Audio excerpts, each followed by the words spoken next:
The Israeli-Palestinian conflict dominates American news coverage of international issues. Given that news coverage is Americans' main source of information on the conflict, it becomes important to examine the stories the news media are telling us and to ask the question, does the news coverage reflect the reality on the ground?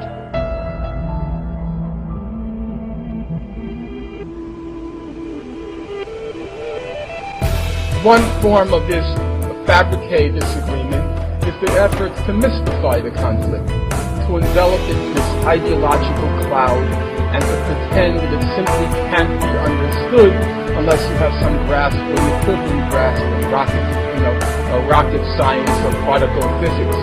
This is a very difficult conflict to understand. It goes back to biblical enmities, ancient hatreds, or more recently, clashes of religion.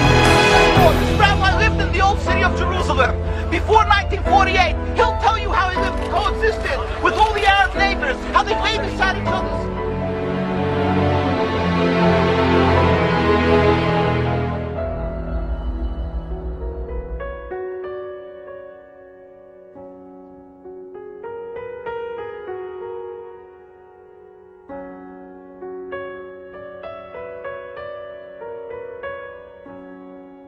הרצל בז לכל מי שלא נחשב בעיניו מודרני, תרבותי, נאצל ונאור. בראש ובראשונה היו אלה אותם יהודים בני עמו שומרי תורה ומסורת. יסודות ורעיונות אנטישמיים כפי שבאים לידי ביטוי ביומנו ובמאמריו. הכמרים הנוצרים הם ברום המדרגה, מפני שאינם להוטים אחרי הכסף.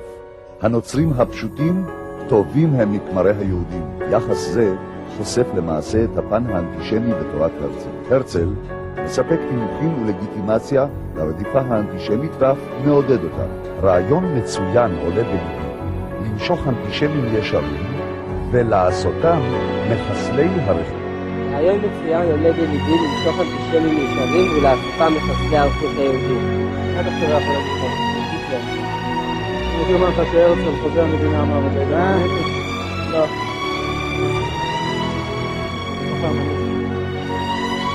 חבל, אז הרצל היה אנטישמי. חבל, אז הרצל היה אנטישמי. חבל, אז הרצל היה אנטישמי. חבל, אז הרצל היה אנטישמי.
The Zionists in Germany, who represented the Zionists from Eastern Europe, went to the British War Cabinet, and I'm going to be brief because this is a long story, but I have all the documents to prove any statement that I make if anyone here is curious or doesn't believe what I am possible.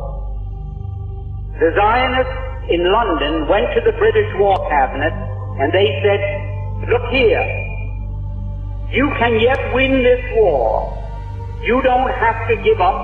You don't have to accept a negotiated peace offered to you now by Germany. You can win this war if the United States will come in as your ally. The United States was not in the war at that time. We were fresh, we were young, we were rich, we were powerful. And they told England, we will guarantee to bring the United States into the war as your ally, to fight with you on your side, if you will promise us Palestine after you win the war. In other words, they made this deal. We will get the United States into this war as your ally. The price you must pay us is Palestine after you have won the war and defeated Germany, Austria-Hungary, and Turkey.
But it wasn't just Swiss bankers who dealt with Hitler's Reich. While war raged, there were British and American bankers who continued to do business with the Nazis. The BIS channeled investments from the Allied powers into Germany for the expansion of her economy.